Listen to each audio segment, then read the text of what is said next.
So I'm going to tell you why my wife and I ate peanut butter and jelly sandwiches and ramen noodles for a year of our life. And it's because you have to think throughout the course of your life that you are going to make sacrifices. Or most of us have to make sacrifices if you don't come from money and you don't have money from family or friends. If you do make sacrifices earlier in your life, or you make sacrifices now, and the right sacrifices, you are going to be able to do the right things to then not have to make sacrifices later. And you can see this with the person that's working the job that they don't like for longer than they would prefer and not spending the time or doing the things that they really love. I mean, think about it. By not making sacrifices today, you could be possibly giving up 5 out of the 7 days a week for the rest of your life. If you're someone who have heard, thank God it's Friday, that could be somebody that is in that ballpark. So he just went 5 days of the week to live for 2. What my wife and I decided to do is that we would sacrifice all 7 days for a pretty big portion of our life and go really, really hard so that we didn't have to sacrifice later. And that's exactly what happened. So back when we graduated college in 2010, we knew that we wanted to make the sacrifices today and in that year, and for how many ever years possible, to be able to stack as much cash to be able to then invest and grow. So in 2011, I just looked this up, we spent a combined $17,000 total on expenses, which was about 10, maybe 15% of our overall income. My wife was a nurse. I was working in a leadership position at a Fortune 50 company. And since then, we have only spent about 10 to 15% of our earnings. Well, Logan, that's impossible. Maybe. Depends on where you are in your career. We weren't making that much money. I mean, think about it. We spent $17,000. Now, I realize that was 2011, and today with inflation, that might look a little bit different. But my challenge is, and what our challenge was, is we basically divided our expenses in 2 categories, needs and wants. You don't need a lot of things. Like if you really think about it, is you need enough food to be able to survive. You probably need a shelter, and you probably need some sort of obviously transportation to get to and from work. But everything else you can cut out. You don't need new clothes. You don't need to go out to eat. And even for us, we looked at what we needed for groceries. Now, would I recommend a diet of peanut butter and jelly and ramen noodles? No. Obviously, that wasn't healthy. But we were so focused on making the sacrifices necessary to be able to save enough money to then be able to stack and invest and do it over and over again so that we could achieve financial freedom and give ourselves options and our kids one day options, that is what we chose to do. And we did that over and over again. So as we got more promotions, great. We're still going to track how much we're spending, our needs and wants, and stay around the 10 to 15%. So great, we got to spend a little bit more when we get a promotion, but 85% of it also grew.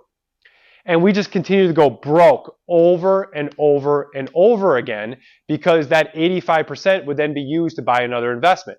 And for us, eventually, starting in 2013, we were buying real estate. I remember we'd buy our first investment property, it left $7 in our bank account. Cash flowed $3,100, we saved up for another year, and then we bought another duplex. Then we had nothing in our bank account again. The year after that, we bought 2 duplexes. All while living on 10 to 15%. We could have easily have said, oh wait, $3,100 of cash flow, let's go take a vacation. And that's when you could take a pretty nice vacation for $3,000 back in 2013. But we didn't. We rolled it into the next property. And then we rolled it into the next property. I mean, I was at 150 total units and still going broke. I was working a job, running a store, making 6 digits. And my car broke down because I refused to get a new car. Getting a new car meant I had to take money away from a future investment for a car that wasn't an investment. So finally my car broke down. I had to literally ride my bike to work for a month. Now I might have shared it was a wellness activity, but it wasn't. Trust me, it wasn't. I was just unwilling and did not literally have the cash to buy a new car, even though I was making 6 digits, my wife making $60,000 a year in her nursing career. How do we not have enough money living on 10 to 15% of about $160,000, $170,000? It's because we just got done buying another investment property. We would literally drain all of our accounts and buy another. Drain all our accounts, buy another. riding my bike to work, making 6 digits. And I made those sacrifices over and over and over again for 7 years, working nights and weekends, 70 to 80-hour weeks, throwing 2 small kids in the mix of that. But eventually, guess what happens? That 10 to 15% that you were living on at 250 units, at 300 units, at 400 units, you don't even need your W-2 job anymore, right? You're financially free. And if you stay, like I wouldn't leave my W-2 job until I had enough real estate, enough investments, paying me enough money to live not only comfortably, but at the same expense ratio per month. Today, in 2023, over 3,000 units owned 100%. We still, when we set the budget for the beginning of the year, we live very comfortably now, but obviously we still are investing 80 to 85% of our money into our properties. That velocity has picked up so much, and we don't have to make anywhere close. We're virtually making no sacrifices. In fact, even this year, we're thinking about where else we can spend some of that money, where else we can donate some of the money. It's one of the reasons that we started a foundation, because the amount of money that's coming in is higher than we can even spend at the 15%. So we want to start a foundation so we can start giving some of that away. Meanwhile, 85% is still being pounded into the velocity of money of our investments. Last quick story. I remember having about 100 units and making a combined 150 to 200,000, my wife and I, and watching a lot of friends, even some family members, upgrade their houses. We're living in this $100,000 house. I remember them buying the $250,000 house, the $300,000 house. Meanwhile, knowing that we might be making more than them. And I remember having a conversation with my wife because she wanted to upgrade our house. And I said, and this is very important because we were doing a monthly financial plan.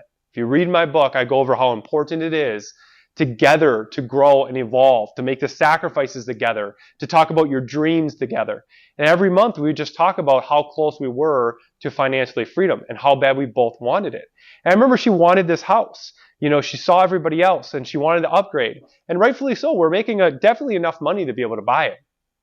But by buying that house with the new mortgage and the new down payment would actually make us have to sacrifice for an extra 3 years longer towards our financial freedom goal. And after having that discussion together, I didn't tell her we couldn't buy that house because we could. But what I did say is this is how much longer we'd have to sacrifice. Because if you're not sacrificing today, you are sacrificing later. And in this case, we could buy the house, but we'd sacrifice 3 years later. That was a decision she didn't want. So we continue to stay in the same $100,000 house.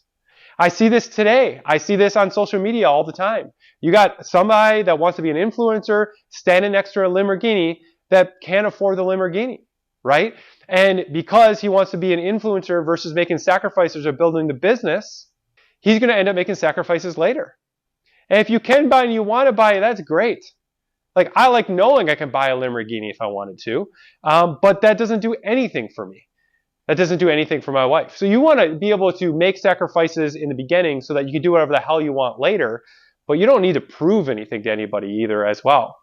And I think it's very hard not to keep up with the Joneses or want to prove when you're making the necessary sacrifices and you're seeing a lot of friends and family or the people around you not making the same sacrifices. But if you ground yourself in the fact that you're either going to make it today or you're going to make it in the future, and you ask yourself where you'd rather do that, I think you'll end up in a much different spot. I'm so thankful I made those sacrifices in the beginning so that I don't have to make the sacrifices today. And I think if you do the same thing, no matter where you are in your life, you will really appreciate the sacrifices today, not having to make the ones tomorrow.